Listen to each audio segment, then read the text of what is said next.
यूं तो बनारस घाट अपनी खूबसूरती के लिए बहुत प्रचलित है, पर घाट के किनारे कई राज लिए बैठे हैं।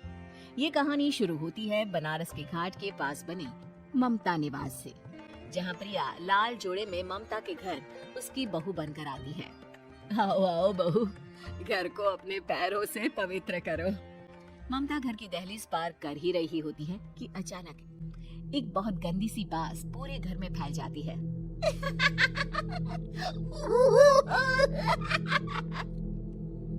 ये बदबू और ये आवाजें, ये कौन हंस रहा है माँ? अब ये पड़ोसी ना हमारे थोड़े अलग से है। कहाँ हम शाकाहारी और ये मांस मच्छी खाने वाले। छोड़, तू ध्यान मत दे और गृह प्रवेश कर। और हाँ बहू, अपनी सास की एक बात हमेशा याद रखना, इन पड़ोसियों से तो कभी बात नहीं करेगी। अच्छे लोग नहीं है ये।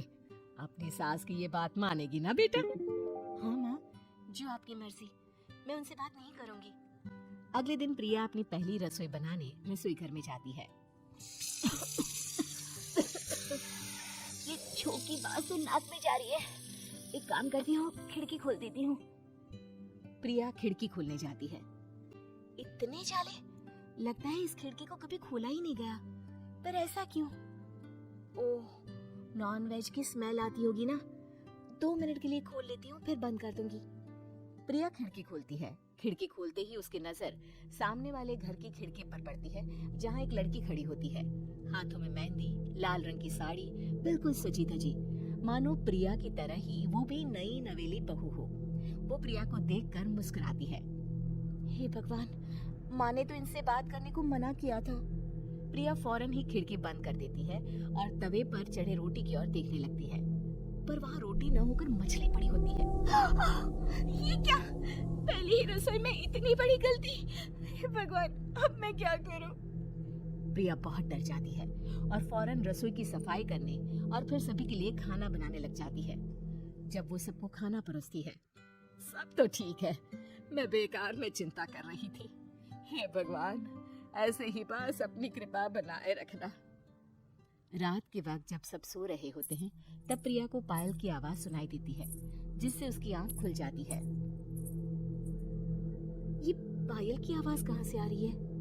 प्रिया उठकर उस आवाज के पीछे छत की सीढ़ियों तक जाती है। तभी उसे बच्चे के रोने की आवाज आती है। प्रिया छत पर जाती है तो क्या देखती है? वही लाल साड़ी वाली लड़की अपनी गोद में एक नवजात बच्चे को घुमा घुमा कर सुला रही है। तभी प्रिया की नजर उसके पेट पर पड़ती है। ओह गॉड, ये तो प्रेग्नेंट भी है। सुनिए, बच्चा सो नहीं रहा है क्या? मैं कुछ मदद करूं? नहीं नहीं, आपके घर वालों को अच्छा नहीं लगेगा, मैं संभाल लूंगी। स्नेहा की गोद से बच्चा हाथ मारकर प्रिया की गोद में आने को छटपटाने लगता है। दोनों घर अगल बगल में बने होने के कारण प्रिया उस बच्चे को गोद में ले लेती है। प्रिया के पास आते ही वो सो जाता है। बच्चे का वो स्पर्श रात भर प्रिया भूल नहीं पाती और अगली सुबह वो छत पर कपड़े सुखा रही होती है। तभी उसे एक औरत इशारा करके बुलाती है। स्नेहा कह रही थी, बाबू तुम्हारी गोद में आते ही सो गया। मैं गौरी, स्नेहा की माँ हूँ। बहू, घर आना, बाबू को खिला भी लेना। शाम को जब घर पर कोई नहीं रहता, बच्चे से मिलने के लिए प्रिया छिपकर अपनी पड़ोसन के घर चली जाती है और कुछ देर बच्चे को खिलाकर वापस लौट आती है। इसके कुछ दिन बाद ही प्रिया को पता चलता है कि वो माँ बनने वाली है। ममता की खुशी का ठिकाना नहीं रहता। माँ जी, पता नहीं क्यों उल्टी आ रही है। प्रिया भागती हुई वॉशरूम में जाती है तो हरे और लाल रंग की उल्टी करती है। उस उल्टी में से कीड़े निकलते हैं। ये क्या? खून और ये कीड़े! माँ! माँ! प्रिया की आवाज सुनकर ममता दौड़कर आती है, पर बेसिन में कुछ नहीं होता। प्रिया हक्की बक्की रह जाती है। ये सब क्या हो रहा है? प्रिया घबरा जाती है और अपने कमरे में जाकर सो जाती है। डर के कारण वो इतनी थक जाती है कि उसकी आंख लग जाती है। तब उसे ऐसा लगता है उसके पेट पर मानो कोई बैठा हुआ हो। कौन हो? प्रिया के पेट पर एक 5 महीने की बच्ची बैठी हुई थी, जो बुरी तरह जली हुई थी। माँ, तुम ही मुझे लाई ना अपने पेट में? मैं तुम्हारी माँ नहीं हूँ। कौन हो तुम?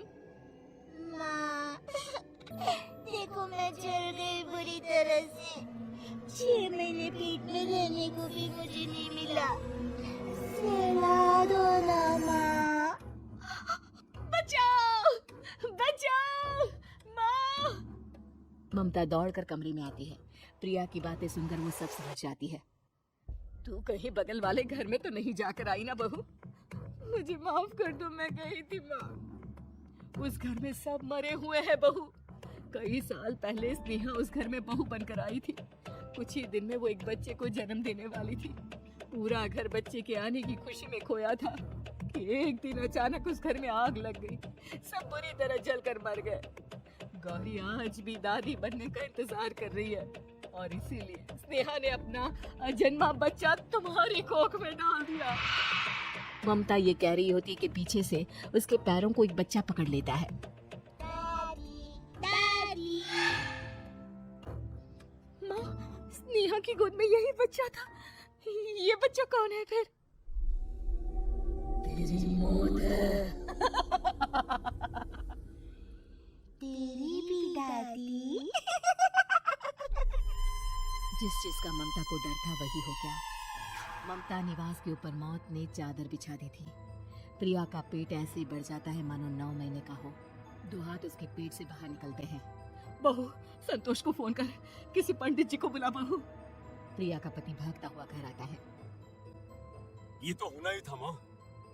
तेरा बाप तेरे सामने आ गया तो तू सह नहीं पा रही है। स्नेहा घर में आग लगी नहीं थी, माँ ने लगाई थी, प्रॉपर्टी की लालच में। और वो बच्चा मेरी पहली पत्नी का बच्चा है, मेरा बेटा, जो कि उस आग की चपेट का शिकार हो गया था। मैंने तुमसे ये सब माँ के कहने पर छुपाया था। मुझे माफ कर दो प्रिया। तुम अगर चाहो तो यहाँ से जा सकती हो। मैं तुम्हें किसी भी बंधन में रखना नहीं चाहती।